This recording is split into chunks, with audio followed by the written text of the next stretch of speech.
योग माया क्या फिर से भगवान विष्णु में समा गई मामाश्री?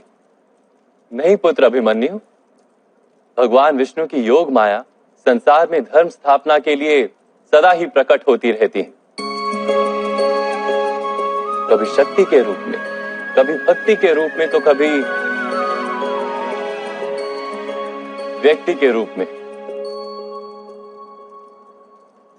आपने जन्म के साथ ही इस प्रकार का अद्भुत चमत्कार कैसे किया मामाश्री?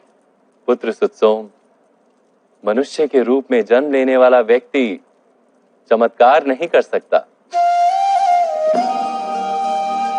जो स्त्री के गर्भ से उत्पन्न होता है वो मिट्टी के बने इस शरीर के नियमों से बंधा होता है।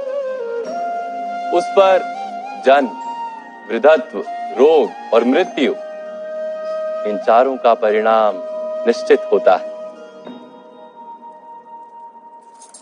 किंतु चमत्कार तो हुआ था ना मामाश्री? अवश्य हुआ था पुत्र शतानिक, किंतु वो चमत्कार ईश्वर ने किया था।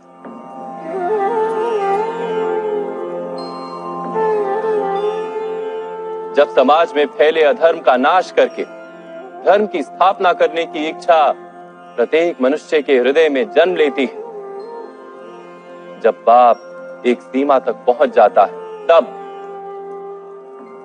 धर्म की रक्षा करने हेतु ईश्वर चमत्कार करते ही हैं पुत्र।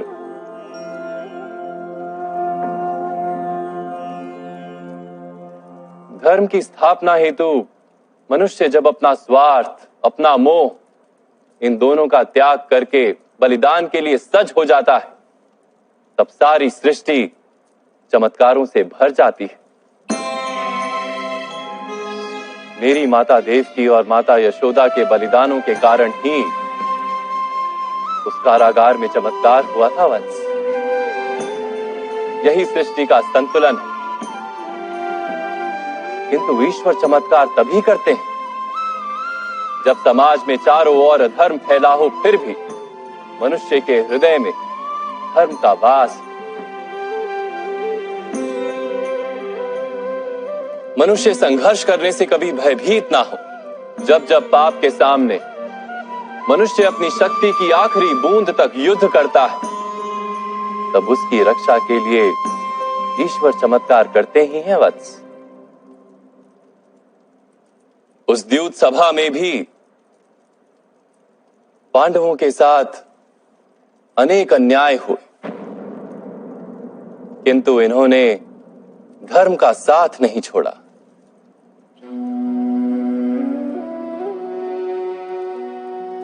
इतने इतने अपमान, पीड़ा और दमन के बाद भी तुम्हारी माता ने पराजय को स्वीकार नहीं किया।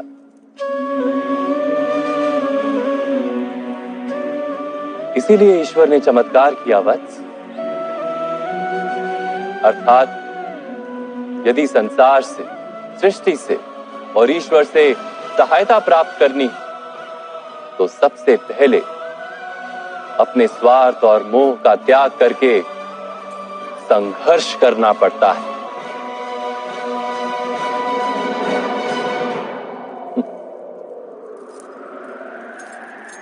यथार्थ कह रहा हूं ना सखी?